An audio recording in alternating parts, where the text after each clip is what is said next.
Welcome to the Positive Growth Doctor podcast for women. I am your host, Dr. Christina Wilson.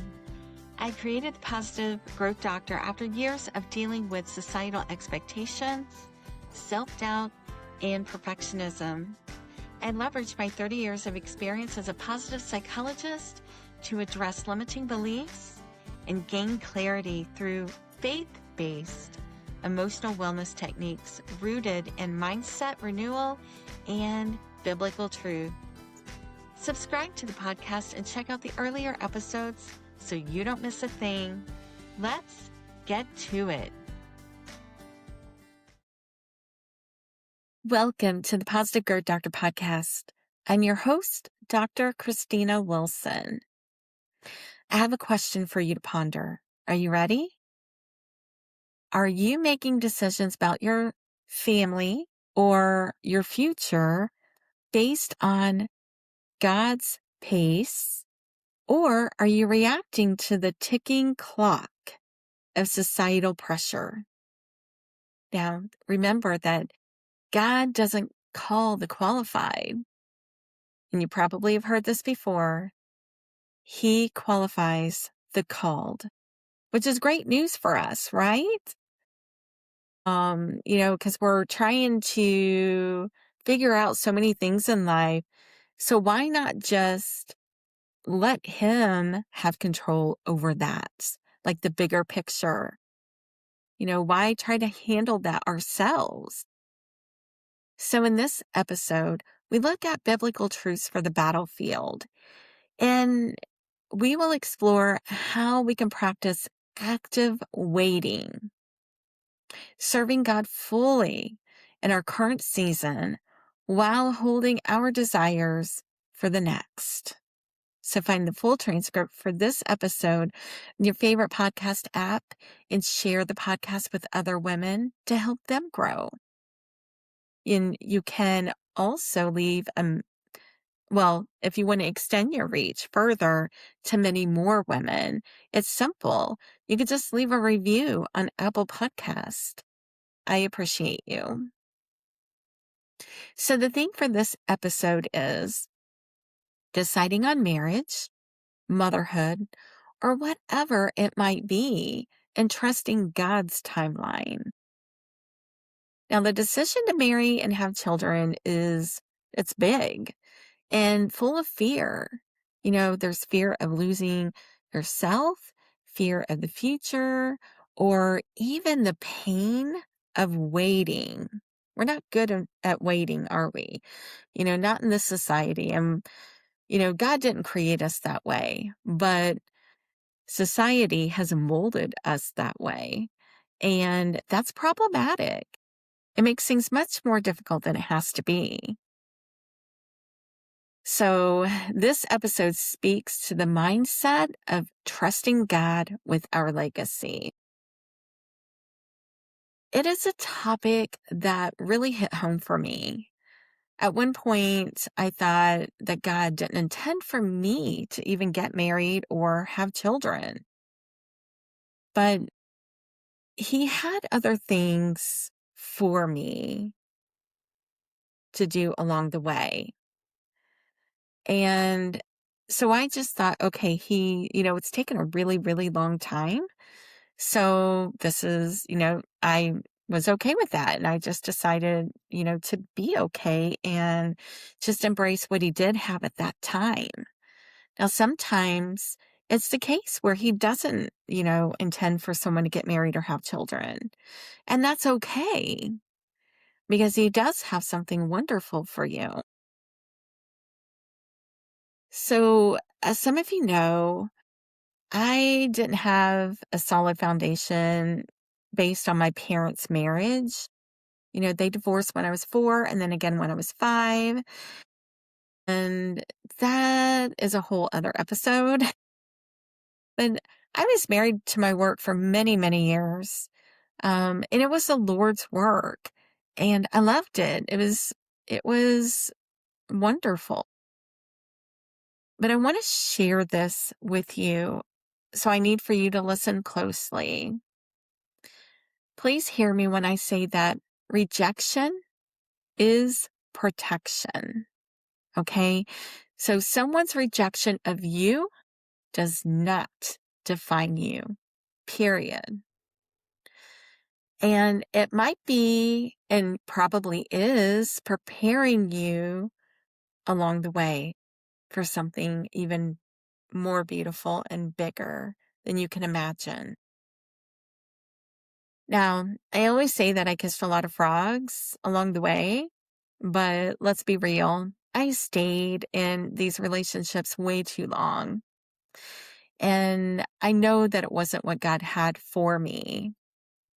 And, some wanted marriage, but I knew that it wasn't of God. And after experiencing my parents, I was not willing to even go there. So I was literally 40 when I met my husband, and I knew right away because God told me, and he was worth the wait.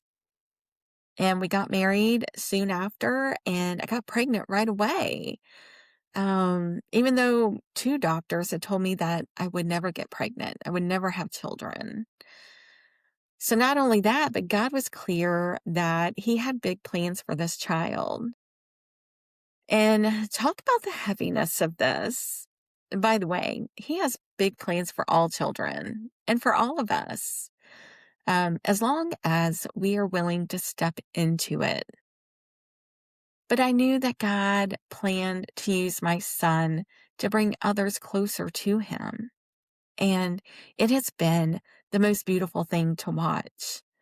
And I'm so thankful for that I was a part of that plan as well. Now, there was a lot of pain along the way because it took a very, very long time. Most of my friends had already had children that had grown, and I was just getting started. But that pain prepared me for something much bigger and much better. Now, let's shift a bit to spiritual warfare. The enemy uses the fear of missing out all the time, or the lie that our biological or marital status defines our worth. That's another one of his lies. And the biblical principle for this episode comes from the story of Hannah in 1 Samuel 1. She brought her deep desire for a child to God first and surrendered the outcome and trusted his timing. So do you trust his timing?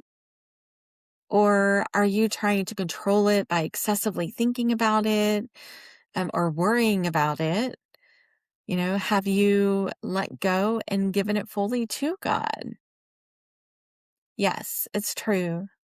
God has a plan for you.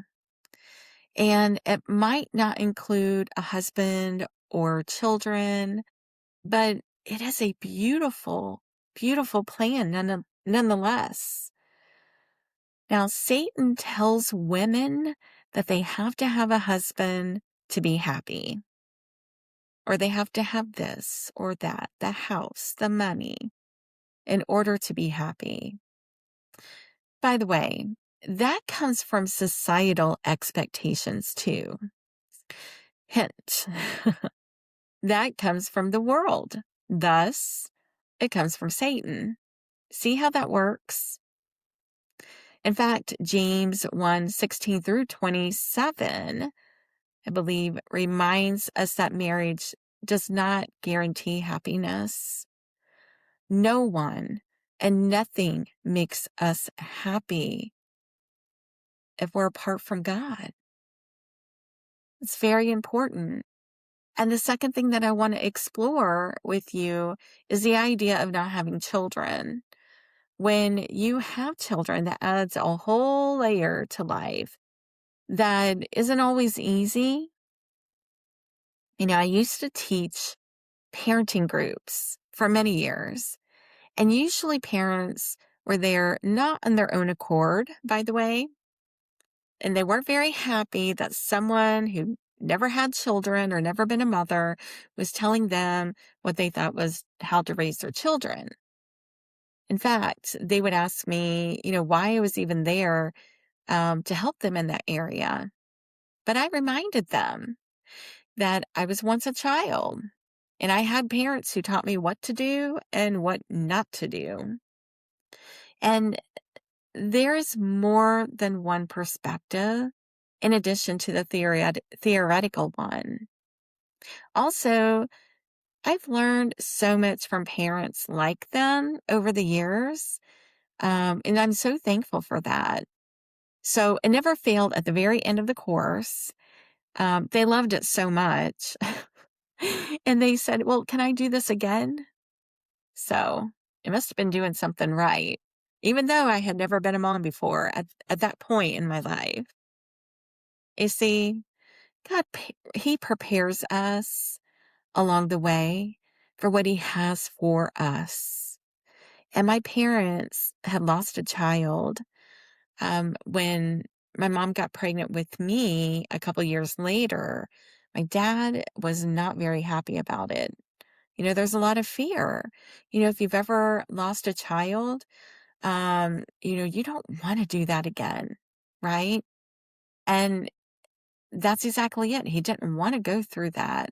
In fact, the loss of that child was so painful that he ended up getting a vasectomy.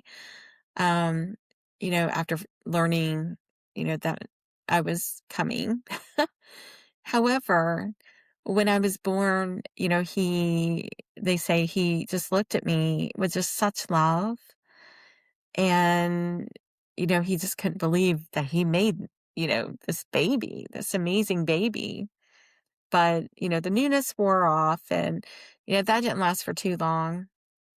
But be mindful that he was not in lockstep with God. So I'm telling you this, even though it is painful for me.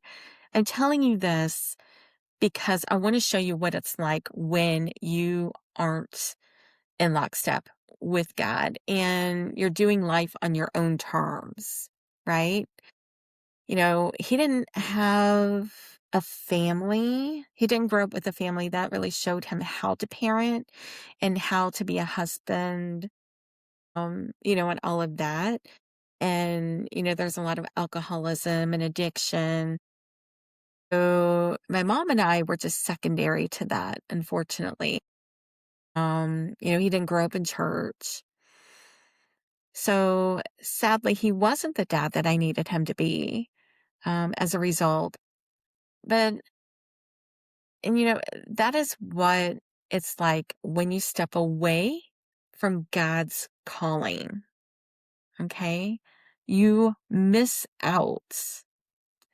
So you might choose to focus on obtaining a family or wait on God's timing and what He has in store for you.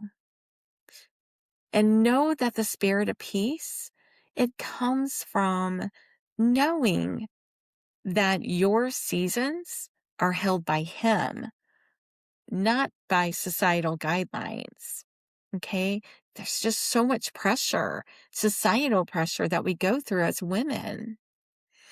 Now, I want to leave you with these two truths. Okay. Trust God with your decisions. Commit to the Lord. Okay.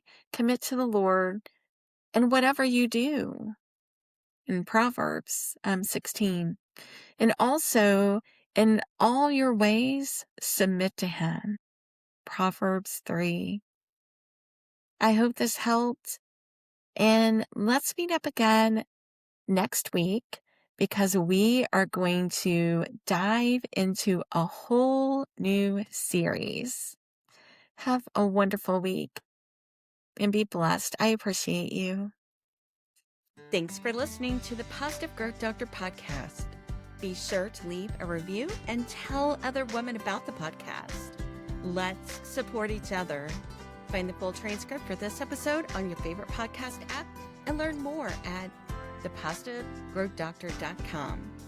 And be assured, you are not alone on your journey.